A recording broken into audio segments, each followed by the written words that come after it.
Hey everyone, it's Kenji. We're gonna make some Ropa Vieja. You can find this recipe on nytcooking.com, where I've been a contributor for a number of years. You can find this recipe and all of my other New York Times recipes right there. Normally there are paywalls on New York Times cooking recipes, but this one will be free. I'll leave a link. All right. Ropa Vieja is sort of now the national dish of Cuba, but originally it's from the Canary Islands. It was brought over by the Spanish.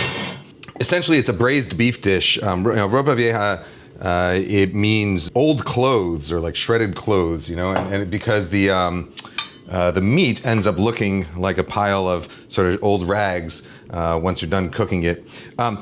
There's a few different cuts you can use for this. Today I'm using skirt steak, which is the diaphragm of the cow. Other cuts that would work well are things like flank steak, or flap meat, sirloin flap. But you want something that has like a really sort of loose structure to it.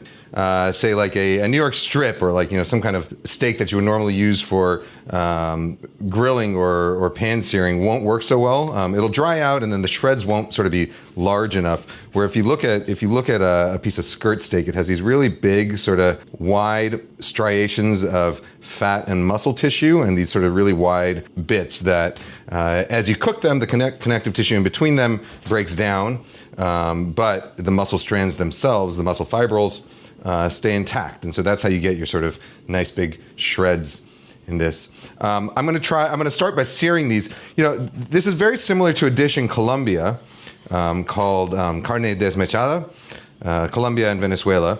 Carne desmechada, it means shredded beef. And in both dishes, you start by braising the beef and then shredding it and simmering it in a sauce. The main difference is that with Ropa Vieja, you have some of these other flavors. Like it's sort of more of a briny flavor. You add olives, you might add peppers and onions, things like that. So it gets a little bit more, I'd say, complexity to it.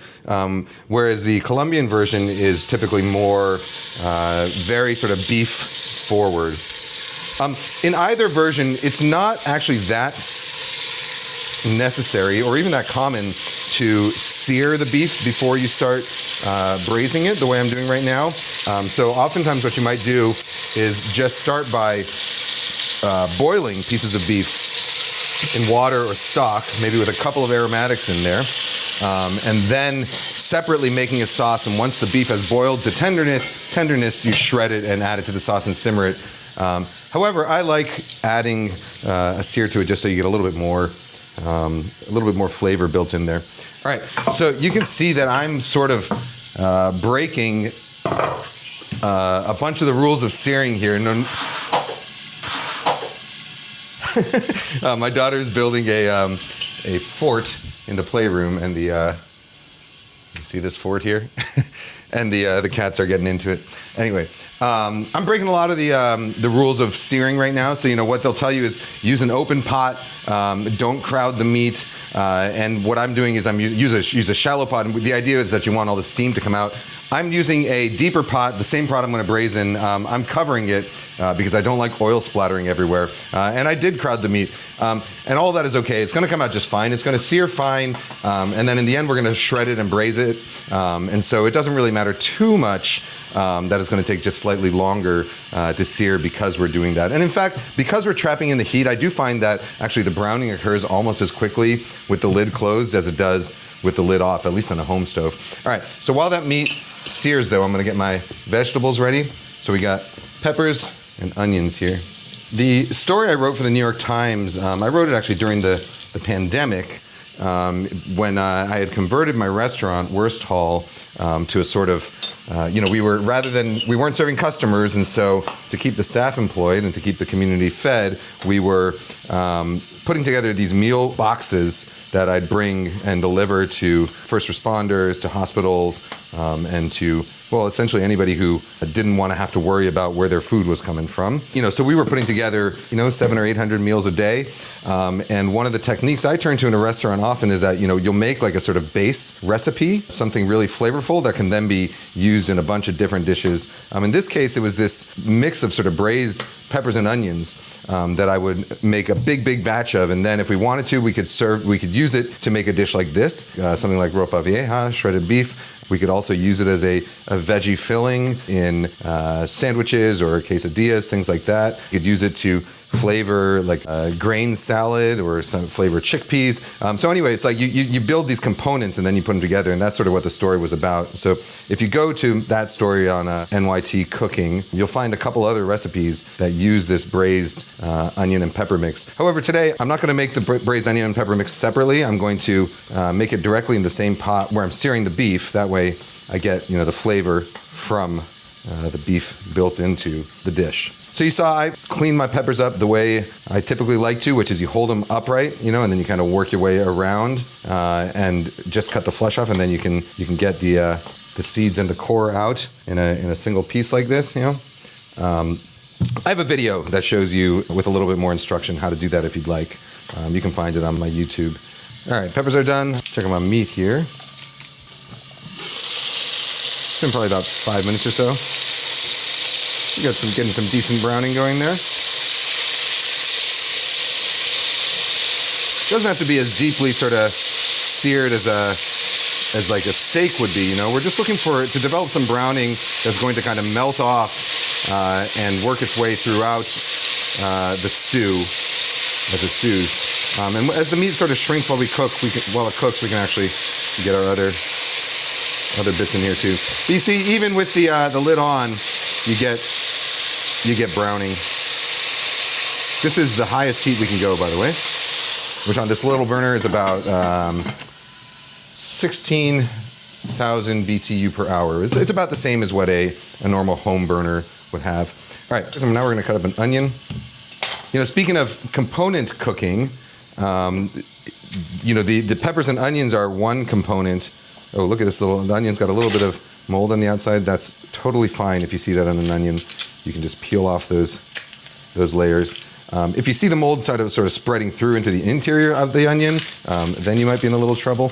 But when it's just a little bit like that, you just cut them off the outside, and then we just want to rinse it to make sure that there's no bits of mold clinging to there. So speaking of component cooking, so the onions and peppers, the braised onions and peppers themselves are a component that you can use in other dishes. But once we're done with this Ropa Vieja, that itself can become another component to other dishes. So one way that I really like to use it, it's obviously great on its own. Traditionally you'd serve it with black beans, maybe some braised greens, rice, fried plantains. You just have it as a plate like that. But it also it can also be used in a lot of other dishes. It makes a great taco filling or burrito filling. I like to make a tamale pie out of it. So I would take the shredded stew, put it in the base of a casserole dish or a cast iron pan, and then top it with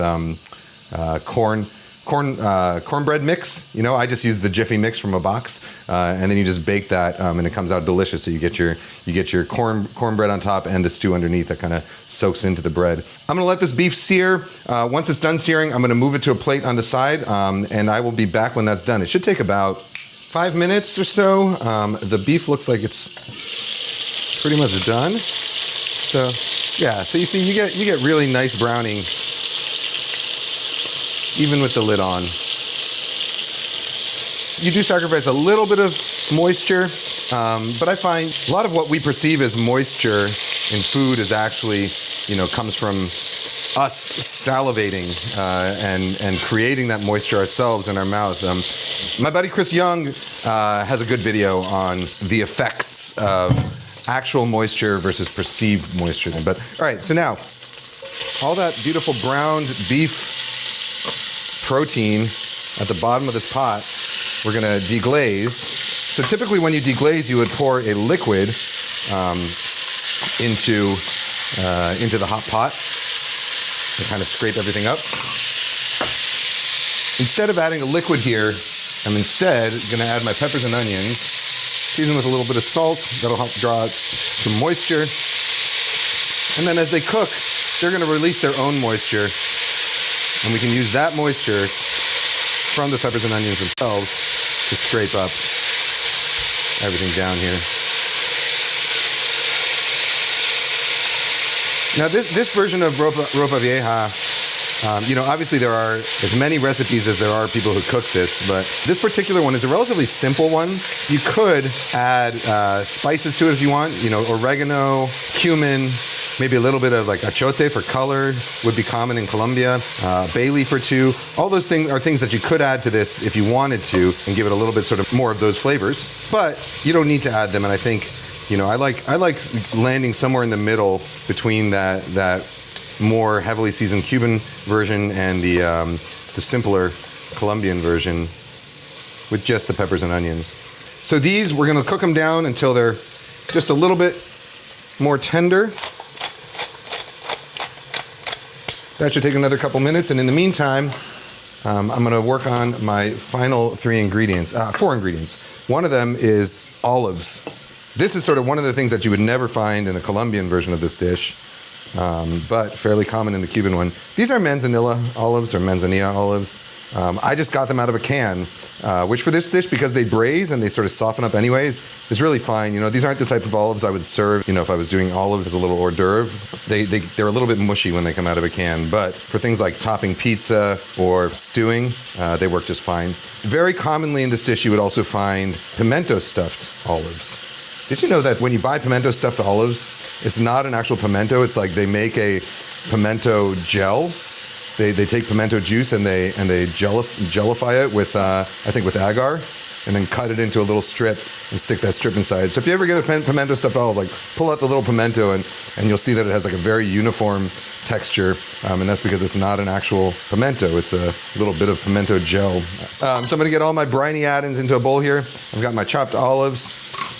I've got some capers and controversial ingredient, I know, but these are raisins. I think the recipe I wrote in the New York Times calls for golden raisins. I couldn't find any golden raisins, so I'm just using regular Thompson's, you know, seedless raisins. I know some people might feel like, you know, raisins are a thing that don't belong in a braised meat dish. In this particular case, you know, I think they give a little bit of sweetness, and so the dish ends up having sort of a rich umami of like a meaty braise, but it has some brininess from the capers and olives, and then it gets a little bit of sweetness from those raisins. So it gets a sort of slightly sweet and sour flavor that I think really works nicely. All right, peppers and onions are looking good. Next up, we got our can of tomatoes, but a can opener without a can opener. Crushed tomatoes. This is a 28-ounce can. You only need half of it for this recipe. If you want the printed recipe, by the way, it's on nytcooking.com. I'll leave a free gift link. Normally there are paywalls on New York Times cooking recipes, but this one will be free. So get our tomatoes in there, get our capers and olives and raisins in there, and then a couple cups of chicken broth, low sodium chicken broth. Store-bought's fine for this. If you're using chicken broth from the store, I always get either the low or preferably the no sodium kind, because the liquid is going to reduce, and if you use something that is fully salted already, it ends up too salty when it's reducing, especially a dish like this where you're adding some salty ingredients like the olives and the capers. All right, so we'll get our skirt steak back in the pan.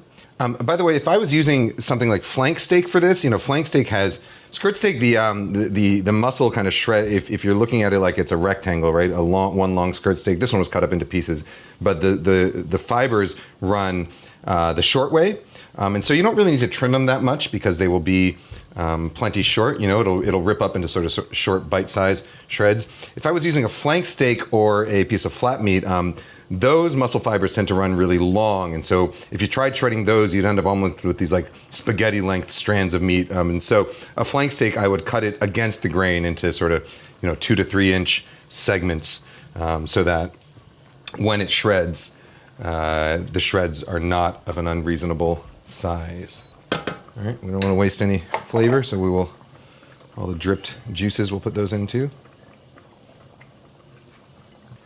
All right, and we are essentially done with the work part of this. Just going to bring it up to a simmer, and it looks like we're basically already there. Make sure our meat stays mostly submerged. And then I'm going to just cover it with the lid just a little bit cracked so that we trap heat but allow the liquid inside to reduce. And then I'm going to turn this down to kind of low so that we just maintain a very bare simmer. You want just like real gentle bubbling here throughout the cooking process. We want it to look, you know, like this, like a witch's cauldron on Halloween. Right? All right, so that meat, it will take between 2 to 3 hours or so to finish cooking. You don't want to overcook it. You know, meat can, even when you're braising it in a liquid environment like this, meat can overcook and turn out sort of dry and chalky as opposed to juicy and tender. So as soon as the meat is sort of fork shreddable, as soon as it sort of starts to separate into strands, that means that the connective tissue is broken down and it's ready to stop. So I'll start checking it after 2 hours, but it could take up to 3 hours or so. Anyway, so I will see you back when this is done in about few hours. So the beef, I just tested it. It is fork tender. So if we take a chunk of it and we kind of go in there with a fork, it should be able to shred apart. So you don't want it to like immediately just fall apart and turn into mush. You want it to sort of be able to shred into these nice tender pieces. So just like that, you see? So I'm just gonna go in here and shred up all those bits of beef using a couple of forks. Chen smells that it's done. And you can see how the sauce is also sort of reduced into this nice, thick stew. This is one of those dishes where if you can let it sit for a couple days in the fridge, and when you reheat it, I find it all kind of melds together a little more nicely. In the tests I've done on things like chilies and stews, there's not a huge difference between eating it fresh the day of versus letting it rest and reheating it. The one thing that does happen is that sort of the sharper flavors tend to mellow out. You know, the acidity mellows out. If you were to put, say, you know, like a chili that has chili heat in it, capsaicin heat in it, that chili heat will sort of get a little bit milder. So all the flavors get kind of a little bit, I would say, you know, rounder, if that makes sense, when you let a stew like this rest. But it's a small, subtle difference. It's not a huge difference. All right, this is looking good. Can you see that texture in there? Beautiful, tender shreds of beef. The raisins, if you were skeptical about them, they mostly kind of melt away. You might find a few plump ones here and there, but really they just kind of work their way through the sauce to add a little bit of depth and a little bit of sweetness to it. Let me give it a taste to make sure that the seasoning is on point. So I'm gonna plate this up with I got some beans, I got some braised kale there. If I had some rice, I would put some rice there. Fried plantains would be another really sort of classic accompaniment to this. In Colombia, carne desmechada gets used to fill, you could use it to fill arepas. You could use it to put on top of patacones, which are sort of flattened, fried green plantains. Yeah, Chen, you want a bite too? Here. All right, Chen. Give me your hand. Good boy. All right.